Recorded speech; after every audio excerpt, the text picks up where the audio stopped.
प्यारे पाकिस्तान में बहरानों की कमी नहीं। हमारा एक मिजाज है, हम तूफानों से लड़ते आते हैं। कभी कभी मुसीबतें बाहर से होती हैं, कभी कभी हम अंदर से खुद उनको क्रिएट कर लेते हैं। प्रोग्राम के इस हिस्से में हम बात कर रहे हैं गंदम और आटे के बहरान का, कि जिस पर किसान ज़मींदार परेशान हैं, ख़बरदार कर रहे हैं कि अगर मामला यूं ही चलते रहे तो आटा और रोटी महंगे होने के खदशात हैं। फूड सिक्योरिटी पर भी सवालिया निशान लग सकता है। लेकिन हुकाम कहते हैं कि हम सप्लाई और डिमांड की सूरत हाल को मुसलसल उसका जायज़ा ले रहे हैं। हम यकीनी बनाएंगे कि आवाम को सस्ती और मयारी गंदम की तरसील यकीनी बनाई जाए। इसी ज़मीन में हमने देखा कि चंद रोज़ पहले वफाकी हुकूमत ने कोई 10 लाख टन गंदम बरामद करने का फ़ैसला किया। अब ये पहली दफ़ा नहीं है, एक डेजा वू है। बार बार हम हर चंद साल के बाद हम यहीं पे खड़े होते हैं, इसी मसले पे बात कर रहे होते हैं, समझने की कोशिश कर रहे होते हैं कि ये मामलात ठीक क्यों नहीं होते, बिगड़ते क्यों जा रहे हैं। थोड़ा सा इसका पस मंज़र ये है, आपको याद होगा कि 2 साल पहले भी गंदम या आटे का बहरान आया था। उस वक्त भी किसान सरापा एहतजाज थे। वो कह रहे थे कि हमें सही रेट नहीं मिल रहा। सरकार की तरफ से ये तावीलें सामने आई कि भाई आईएमएफ का दबाव है, मार्केट को डी रेगुलेट करना है। गंदम की जो फसल की जो ख़रीदारी हुकूमत करती थी, उसमें हुकूमत का किरदार कम होना है। मार्केट यानी कि निजी ट्रेडर्स का जो रोल है वो बढ़ाना है। तो ना हुकूमत वो सपोर्ट प्राइस दे सकेगी जो किसान या ज़मींदार चाहता है, ना ही उस तादाद में अनाज ख़रीदा जाएगा जैसे पहले होता आया है। तो एक तरह से किसान हो, ज़मींदार हो, अनाज की पैदावार हो, फूड सिक्योरिटी हो, हुकूमत उससे पीछे हट रही है। और मार्केट फोर्सेस के नाम पर जो कारोबारी तबका है, इंपोर्टर हैं, एक्सपोर्टर हैं, वो ज़्यादा एक्टिव हैं। तो आईएमएफ की मंतक के मुताबिक इससे कीमतों में इस्तेहकाम आएगा, हुकूमती बजट में बेहतरी आएगी, आवाम को फ़ायदा होगा। लेकिन यहाँ पर हम देखते हैं हर 1-2 साल के बाद किसान जो है वो परेशान होता है, लोगों में तशवीश होती है, पहले ही इतनी महंगाई है, अब क्या रोटी भी जो है वो महंगी हो जाएगी। तो थोड़ा सा ये जो ताज़ा क्राइसिस है इसके बारे में समझते हैं। हमें दो ग्रोअर्स इस वक्त प्रोग्राम में ज्वाइन कर रहे हैं। चेयरमैन मरकज़ी किसान लीग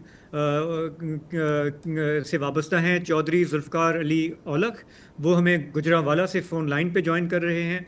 वो आजकल वहाँ पे जो कुछ सैलाब की सूरत हाल है उसकी रिलीफ वर्क के लिए वहाँ मौजूद हैं। और फिर सिंध से आबादगार बोर्ड एग्रीकल्चर के सदर हैं महमूद नवाज शाह साहब। आप दोनों का प्रोग्राम में खैर मकदम। मैं पहले चौधरी जुल्फ़कार साहब आपकी तरफ आना चाहूँगा।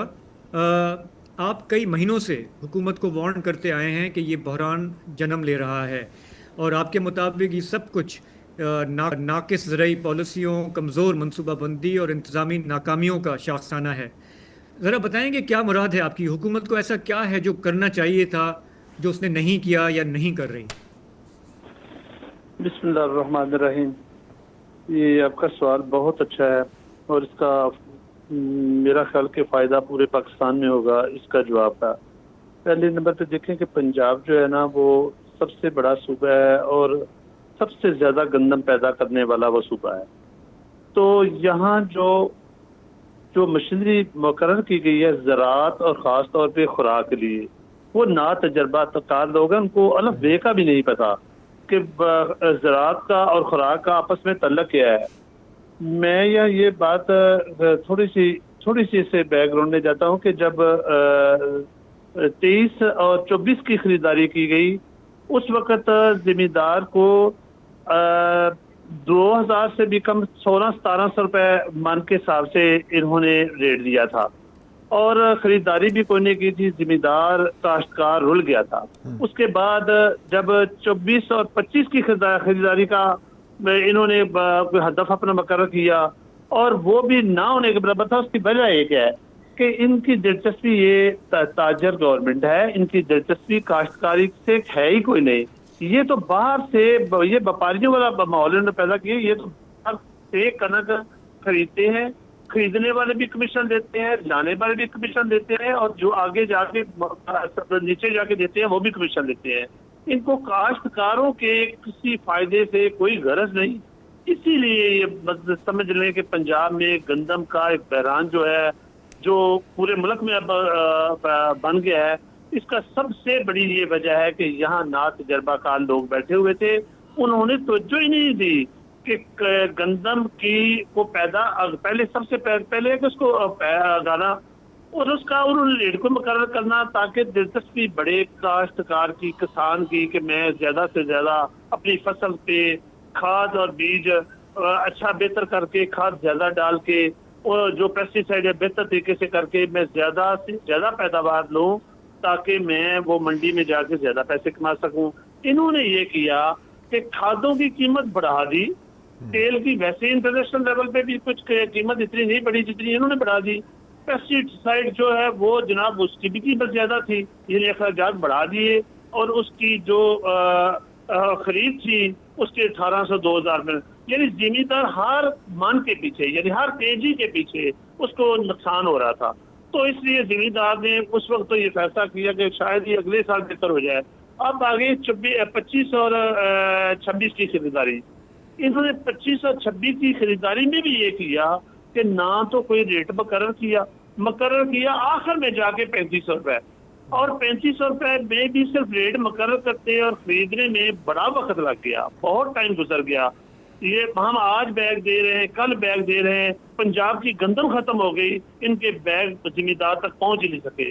زمیندار سے اونے پونے پھر جو درمیانی لوگ تھے انہوں نے گندم خریدی، اور انہوں نے گندم خرید کے سٹاک کر دی.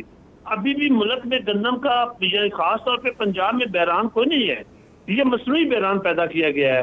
گندم ہے لیکن وہ اب دوسرے ہاتھ میں ہے، زمیندار کے، کاشتکار کے ہاتھ میں نہیں ہے، وہ ہے اس وقت وپاری اور اسٹاکیوں کے ہاتھ میں. ہمارا یہ آپ نے جو سوال کیا نا کہ بحران کی وجہ، وہ میں سمجھتا ہوں کہ یہ سب سے بڑی جو بحران کی وجہ ہوئی ہے وہ حکومتی خریداری اور کی پالیسی، بر وقت خریداری نہ کیا جانا، سپلائی چین کی کمزوری، موسمی تبدیلیاں تو ہیں ہی، انتظامی مسائل ان دو سے بھی بڑا جو سبب بنے ہیں. یہ ہے جی وہ معاملہ کہ جو اب جس نے بحران اٹھایا ہے، سر اٹھا رہا ہے پورے پاکستان، لیکن پنجاب میں ان کی نالائکی کی وجہ سے ہم آج جہاں بیٹھے ہیں، زرعی ملک ہونے کے باوجود، زرعی ملک دیکھیں ہم تو دنیا کو گندم دینے والے تھے، بالکل. اور ذوالفقار آج صاحب، محتاج ہو گئے ان سے گندم لینے والوں کے. شاہ صاحب کا بھی میں اس پہ ویو لینا چاہ رہا ہوں. شاہ صاحب، آپ نے چودھری ذوالفقار کی باتیں سنی، کیا آپ متفق ہیں؟ سندھ کی کیا پوزیشن ہے یہاں پر؟ دیکھیں، اس بات سے پک اپ کر لیتے ہیں کہ اگر ملک کا فوڈ پیراڈائم صرف گندم پرووائڈ کرنا ہے تو اس وقت 4 بلکہ 5 صوبائی وزارتیں، ایک وفاقی وزارت، ان کا منسٹری آف فوڈ، اور ایک تو کہلائی نیشنل فوڈ سیکیورٹی جاتی ہے. تو علاوہ اس کے کہ وہ گندم کو انشور کریں اس ملک کے اندر، اور کام کیا ہے، پہلی بات. دوسری بات یہ کہ فوڈ سیکیورٹی کا اگر پیراڈائم ہے ہمیں گندم پرووائڈ کرنا، تو دنیا میں لوگ اس وقت کوشش اور کاوش یہ کر رہے ہیں، even before the crisis of COVID ہو یا ہارمز ہو، کہ اپنے ملک کے اندر پیداوار موجود رہے. اور ہمارے ملک میں آپ نے بہت قسم کے کرائسس دیکھے، لیکن کم از کم اویلیبلٹی کا کرائسس پچھلے 2 مہینے میں اور پچھلے 2-3 سال میں نہیں دیکھا. عجیب ملک ہے جی. 2024 میں ہمارے پاس گندم رکھنے کی جگہ نہیں تھی، سرپلس گندم تھی، امپورٹ کی گئی 1 ارب ڈالر کی. ٹھیک ہے، آپ کاشتکار کو کہہ رہے ہیں کہ آپ ڈی ریگولیشن کی بات کر رہے ہیں نا، کہ IMF کے انڈر پریشر ہے. تو ڈی ریگولیشن اگر آپ کرنا چاہ رہے ہیں تو آپ نے ڈی ریگولیٹ کر دیا کہ آپ نے کاشتکار کو مارچ 2024 تک کہتے رہے 3900 روپے حکومت کی اپنی طے کی ہوئی قیمت تھی، کاسٹ آف پروڈکشن کی، گروورز کی نہیں تھی، اور سندھ کے اندر 4000 روپے تھی. اور آپ نے comes one fine morning of March کہ ہم گندم نہیں خریدیں گے، تو وہ نقصان ہوا thousand of billions of rupees کا نقصان.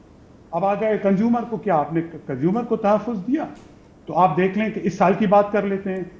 ابھی ہمارے پاس جو حکومت کے اپنے جو فگرز ہیں کہ 30 ملین ٹن کے قریب ہمارے پاس گندم ہے اس وقت، تو وہ تو ہمارے پاس جنوری فیبرری تک کی کنزمپشن کی گندم ہے. تو سوال یہ ہے کہ اگر میکسیمم پرائس گروور کو تو 2900-3000 ملے سندھ میں اور پنجاب میں پرہیپس 3100-3200 ملے، اور اگر 3500 بھی آپ لگائیں تو آج 4700 اور 5000 روپے من کے کون آٹا بیچ رہا ہے. اور اگر آپ اس کو منتھلی کنزمپشن کے اوپر کر لیں ملٹی پلائی، تو یہ کوئی 30-40 ارب روپے کا صرف اوور اینڈ ابو ایک آئی ڈونٹ نو یہ پروفٹ ہے یا یہ بلیک مارکیٹنگ ہے وہ ہو رہی ہے. سو دا پیراڈائم کہ یہ ہمارے پاس جناب پرائیویٹ سیکٹر کی پارٹیاں آئیں گی تو وہ کاشتکار کو بھی جناب اس کا فائدہ ہوگا، کنزیومر کو بھی فائدہ ہوا، तो वो तो फ़ायदा नहीं आ रहा ना। आपने अगर आपने काश्तकार को डीरेगुलेट किया तो आपने क्या एक्सपोर्ट की इजाज़त दी? एक्सपोर्ट की भी आपने इजाज़त दी। जैसे भी फरमा रहे थे कि हम ये इसमें रहे कि क्या अगले साल शायद प्राइसेस इंप्रूव हो जाएं, तो अगले साल भी प्राइसेस वही क्रैश रही। देखें, अगर डीरेगुलेशन पॉलिसी को सक्सेसफुल रहना है तो हमारे पास समहाउ एक्सपोर्ट भी खोलना पड़ेगी, उसकी इंपोर्ट भी खोलना पड़ेगी, ताकि बाजार आके कोई बैलेंस आउट करे इंटरनेशनल मार्केट के ऊपर। इस वक्त एक्सपोर्ट बंद की हुई है, इंपोर्ट करे जा रहे हैं जब आपको चाहते हैं, तो होता क्या है, उसका काश्तकार को बहुत सख्त नुकसान हो रहा है। और आपके पास आप देखें कि कॉस्ट ऑफ इंपोर्ट्स, ऑब्वियसली ये सबको इल्म है कि पिछले 2 सालों में 29% तक इन्फ्लेशन रही है इस मुल्क में। बिल्कुल। अभी बहुत और बातें रहती हैं। मेरा ख्याल लाइन एक ये है कि पुराने निज़ाम को तो आपने चेंज कर दिया, सपोर्ट प्राइस को 2 साल हो गए हैं हटाए हुए, लेकिन उसका कोई मुतबादिल निज़ाम सोच समझ कर नहीं इस्टेब्लिश किया गया। एक वक्फा लेते हैं।